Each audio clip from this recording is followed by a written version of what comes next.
Subscribe to our YouTube channel and press the bell icon to get the latest update. खबरदार के इस हिस्से में बात करते हैं देश में बढ़ते बिजली संकट की। बिजली की कमी के चलते बिजली उत्पादन प्रभावित हो रहा है। केरल, महाराष्ट्र ने तो नागरिकों से अपील की है कि बिजली की सावधानी से खपत करें। There is news that there could be a blackout in the national capital. अब तक आपने इन खबरों के जरिए सुन लिया होगा कि भारत में कोल क्राइसिस जैसा संकट है, जिसको लेकर राज्यों के मुख्यमंत्रियों ने चिंता जताई है। तो क्या सच में भारत में कोयले की कमी है? इस कमी से कौन सा संकट भारत सरकार के सामने खड़ा हो सकता है, जिसको लेकर मुख्यमंत्रियों ने केंद्र सरकार से चिंता जाहिर की है? इससे आप पर क्या असर पड़ सकता है? तो चलिए इस पूरे घटनाक्रम को समझने की कोशिश करते हैं। जय राम दोस्तों, मेरा नाम गंगा प्रसाद। हमारी कोशिश होती है कि आप तक हर वो जानकारी पहुंचाई जाए जो आपसे जुड़ी है। अगर आप हमारी मदद करना चाहते हैं तो सबसे पहले हमारे इस चैनल को सब्सक्राइब कर लीजिए, फेसबुक पेज को लाइक कर दीजिए और वीडियो को शेयर कर दीजिए, ताकि आपके साथ दूसरे दोस्तों तक वीडियो पहुंच सके। आंध्र प्रदेश की सरकार ने लोगों से अपील की है कि 6 बजे के बाद एसी का यूज कम करने की कोशिश करें, ताकि बिजली बचाई जा सके। राजस्थान और पंजाब में एक तय समय में पावर कट करने का ऐलान कर दिया गया। यूपी, बिहार और झारखंड जैसे राज्यों में बिजली जाना जैसे आम बात है, और अब इस संकट का असर इन राज्यों में ज्यादा दिखाई देगा। वैसे तो इन राज्यों के कुछ शहरों को छोड़ दें तो राज्यों के आउटर एरियाज में, यानी कि गांव देहात में बिजली का ना होना कोई नई बात नहीं है, और कई जिलों में 6 से 10 घंटे तक पावर कट लगातार हो रहे हैं। ये आप लोग गांव में रहते हुए और जानते होंगे इस बात को अच्छी तरीके से, जिसको बढ़ाया जा सकता है। पंजाब में 4 से 5 घंटे प्रतिदिन कटौती की जा रही है। बिहार में 12 से 14 घंटे पावर कट किया जा रहा है। तो चलिए इसके पीछे के रीजन को समझने की कोशिश करते हैं। साथ ही देखेंगे कि कैसे इस संकट से सरकार बाहर आ सकती है, और ये भी समझने की कोशिश करेंगे कि असल में बिजली संकट गहराने के पीछे की वजह क्या है। दरअसल 9 अक्टूबर को दिल्ली के मुख्यमंत्री अरविंद केजरीवाल ने केंद्र सरकार को बिजली संकट को लेकर लेटर लिखा। दावा किया कि कोल क्राइसिस के चलते दिल्ली में ब्लैकआउट हो सकता है, मतलब अंधेरा छा सकता है। ऐसा संकट उन्होंने जाहिर किया है।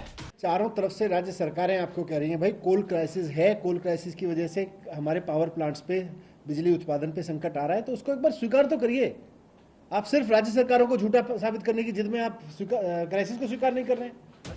अब जब आरोप लगा तो सियासत होना भी लाजमी था। इन आरोपों को केंद्रीय ऊर्जा मंत्री आर.के. सिंह ने खारिज कर दिया, लेकिन इस बात को माना कि 4.5 दिन का कोयला बचा है। लोगों को गैर जिम्मेदार न हरकत करनी चाहिए और न इस प्रकार का ये पैनिक क्रिएट करना चाहिए। आज के दिन में करीब 4 दिन से ज्यादा का हमारे पास एवरेज स्टॉक है। आर.के. सिंह कह रहे हैं कि 4 दिन का कोयला स्टॉक बचा है, लेकिन इन 4 दिनों का मतलब क्या होता है इसको उन्होंने नहीं बताया है। इस बात को उन्हीं की मिनिस्ट्री यानी कि मिनिस्ट्री ऑफ पावर ने एक स्टेटमेंट जारी कर बताया है, जिसमें कहा है कि कुछ राज्यों ने जितना कोयला भंडारण करना चाहिए था वो नहीं किया। एक डेटा के मुताबिक 22 दिन का कोल स्टॉक हर एक कोयला प्लांट में होना चाहिए जहां बिजली उत्पादन होता है। लेकिन सीए के एक डेटा के मुताबिक 4 अक्टूबर को 135 पावर प्लांट में से 108 पावर प्लांट में क्रिटिकल और सुपर क्रिटिकल कोल स्टॉक देखने को मिला। अब आप सोच रहे होंगे कि क्रिटिकल और सुपर क्रिटिकल क्या होता है। क्रिटिकल का मतलब है कि 7 दिन या उससे भी कम का कोल भंडारण बचा है, और अगर सुपर क्रिटिकल की श्रेणी में आते हैं तो कोल स्टॉक सिर्फ 4 दिन तक चलेगा। इसको ऑपरेशनल रखने के लिए कई पावर प्लांट्स 50% कटौती के साथ पावर जनरेट कर रहे हैं। मतलब ये है कि जिन पावर प्लांट में सुपर क्रिटिकल श्रेणी में कोल भंडारण पहुंच गया, उनको ऑपरेशनल रखने के लिए बिजली उत्पादन की क्षमता में 50% की कटौती कर दी गई, ताकि 4 दिन की जगह वो कोयला 8 दिन तक प्लांट में चलता रहे। महाराष्ट्र सरकार ने बताया कि 13 पावर प्लांट इसलिए बंद कर दिए गए क्योंकि इन पावर प्लांट को कोयला नहीं मिला। इसलिए महाराष्ट्र सरकार ने लोगों से अपील की है कि लोग बिजली को सोच समझकर यूज करें। मतलब साफ है कि संकट बड़ा है, इसलिए बिजली बचाने की कोशिश करिए, जिसको दिखाया नहीं जा रहा है। पंजाब में 3 पावर प्लांट में से 5 थर्मल यूनिट को बंद करना पड़ा क्योंकि वहां भी कोयला नहीं है। केरल में 4 पावर प्लांट बंद हो गए।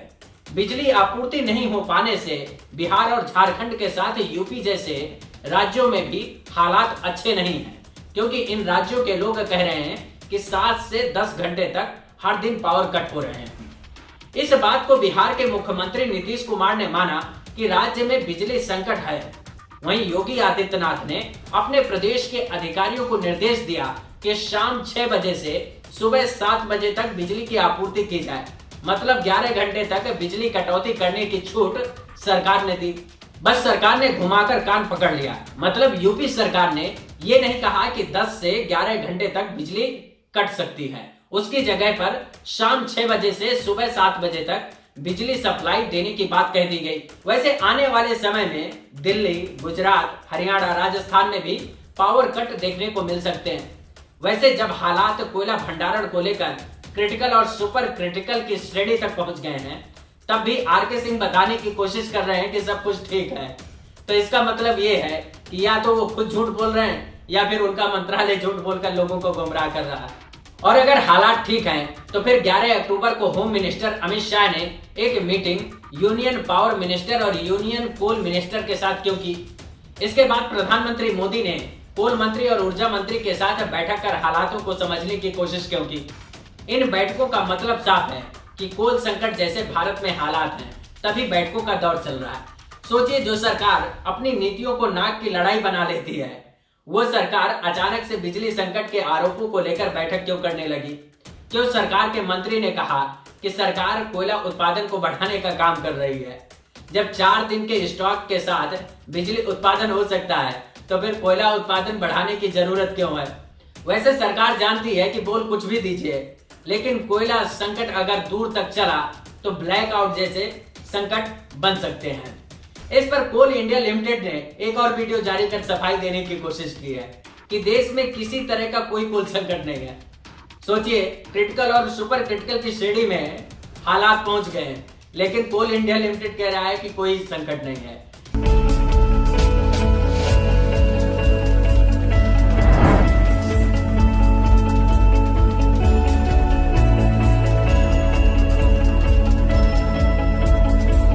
इन खबरों के बीच प्रहलाद जोशी ने छत्तीसगढ़ के गोबेरा और कोबेरा कोल माइन, झारखंड के रांची में सीसीएल और बीसीसीएल के कोयला उत्पादन केंद्रों का दौरा कर कोयला उत्पादन पर जोर देने की समीक्षा की है, ताकि कोयला पावर प्लांट्स तक पहुंचाया जा सके, यहां से उत्पादन कर। वैसे हमारा देश भाषणों से ज्यादा विकास करता है और उन भाषणों से ही विकास के पथ पर बढ़ता देश भुखमरी की कगार तक पहुंच गया। मतलब 116 देशों के लिस्ट में भारत का नंबर 101वां है और फिर भी देश विकास कर रहा है, जैसा मोदी जी कहते हैं। देश आज विकास के पथ पर आगे बढ़ रहा है। गांव, गरीब, दलित, पीड़ित, शोषित, वंचित, महिलाएं आज देश की पहली प्राथमिकता में है। जब आप ऐसे भाषण सुनते होंगे तब आपको लगता होगा कि इससे ज्यादा और क्या हो सकता है इस देश में। सब कुछ तो सरकार ठीक कर रही है, मतलब कुछ ऐसा बचा है जो सरकार को और करना चाहिए। लेकिन सोचिए, यहीं पर रुकिए और सोचिए, मतलब कुछ ऐसा जैसे आपके सामने कोई पिक्चर चल रही हो और अचानक से स्क्रीन ब्लैक हो जाए, तब आप क्या करेंगे? डरिए मत, ब्लैकआउट जैसा संकट सिर्फ इंडिया में नहीं है, बल्कि दुनिया भर के देशों के सामने पावर सप्लाई का संकट बना हुआ है। अभी हाल में लेबनान में पूरी तरह से ब्लैकआउट हो गया था, मतलब वहां अंधेरा पूरी तरह से छा गया था, क्योंकि लाइट की सप्लाई ही नहीं हो पाई, क्योंकि इस लाइट को बनाने के लिए तेल की सप्लाई नहीं हो पाई वहां। खबरों के मुताबिक यूरोप भी इससे अछूता नहीं रहा है। चीन से कुछ खबरें छनकर बाहर आई तो पता चला कि कई जगहों पर बिजली सप्लाई ठप होने से लोग लिफ्ट के अंदर फंस गए। कई जगहों पर पानी सप्लाई तक बंद हो गया और बिजली आपूर्ति नहीं हो पाने से बहुत सी फैक्ट्री बंद हो गई। दरअसल चीन ने ऑस्ट्रेलिया से कोल इंपोर्ट करना बंद कर दिया, क्योंकि ऑस्ट्रेलिया ने डिमांड की थी कि इस चीज की जांच होनी चाहिए कि कैसे चीन से कोरोना वायरस निकलकर दुनिया भर में महामारी के रूप में फैला, और ये बात चीन को कभी पसंद नहीं आई। तो चीनी सरकार ने ऑस्ट्रेलिया से कोयला खरीदना बंद कर दिया, जिसका संकट पावर कट के तौर पर चीन में देखा जा रहा है। इसके चलते चीन ने एक बार फिर से कोल प्रोडक्शन को बढ़ाने का फैसला लिया है। ब्रिटेन ने बिजली डिमांड को पूरा करने के लिए बंद पड़े प्लांट को रीओपन किया है। इसका मतलब ये है कि सिर्फ ब्रिटेन में बिजली की डिमांड नहीं बढ़ी है, बल्कि कोविड काल से बाहर निकलती दुनिया में बिजली की खपत बढ़ी है, जिसके चलते इंडिया समेत दुनिया भर के देशों में कोल की डिमांड भी बढ़ी है। वैसे सिंपल सी थ्योरी है कि जब किसी भी चीज की अचानक से डिमांड बढ़ती है तो सबसे पहले महंगाई बढ़ती है, और इसके साथ ही कालाबाजारी भी पैर पसारती है। कहने का मतलब ये है कि जब दुनिया भर में कोयले की डिमांड बढ़ रही है तब उसके रेट भी उसी हिसाब से बढ़ रहे हैं। वैसे भारत के मुकाबले सबसे अच्छा इंडोनेशिया और दक्षिण अफ्रीका में कोयला मिलता है, जिससे प्रदूषण कम होता है। लेकिन आज हालात ऐसे हैं कि डिमांड बढ़ने की वजह से जो कोयला मार्च 2021 में $60 प्रति टन मिला करता था, वो $160 प्रति टन तक पहुंच गया। एक रिपोर्ट के मुताबिक पिछले 13 साल में रिकॉर्ड कोल प्राइस अब जाकर बढ़े हैं। ये तब है जब भारत 716 मीट्रिक टन कोयले का उत्पादन करता है और 215 मीट्रिक टन इंपोर्ट करता है। इस रिपोर्ट में एक और तस्वीर है, जिसमें आप देख सकते हैं कि भारत किस देश से कोयला कितना इंपोर्ट करता है, जबकि भारत में ही 5 ऐसे राज्य हैं जहां सबसे ज्यादा कोयले का रिजर्व है। मतलब झारखंड में करीब 83.15 बिलियन टन, ओडिशा में 79.30 बिलियन टन, छत्तीसगढ़ में 57 बिलियन टन, पश्चिम बंगाल में 31.67 बिलियन टन और मध्य प्रदेश में 27.99 बिलियन टन कोयले का भंडारण है। इन जगहों पर कोयले का प्रोडक्शन बढ़ाने का काम सरकार तेजी से कर रही है, ताकि कोयला जो संकट बना हुआ है वो खत्म किया जा सके।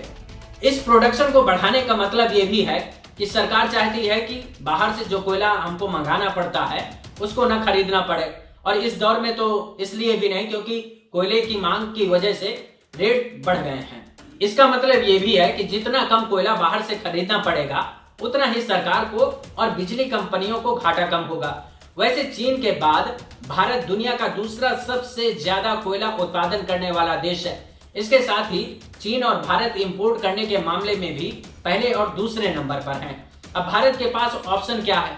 एक तो भारत बंद पड़े कोल माइंस को चालू कर सकता है, जिन माइंस का ठेका मिल चुका है उन पर भी काम शुरू कर सकता है, या फिर विदेशों से इंपोर्ट कर सकता है। तो क्या इससे कोल संकट दूर हो जाएगा?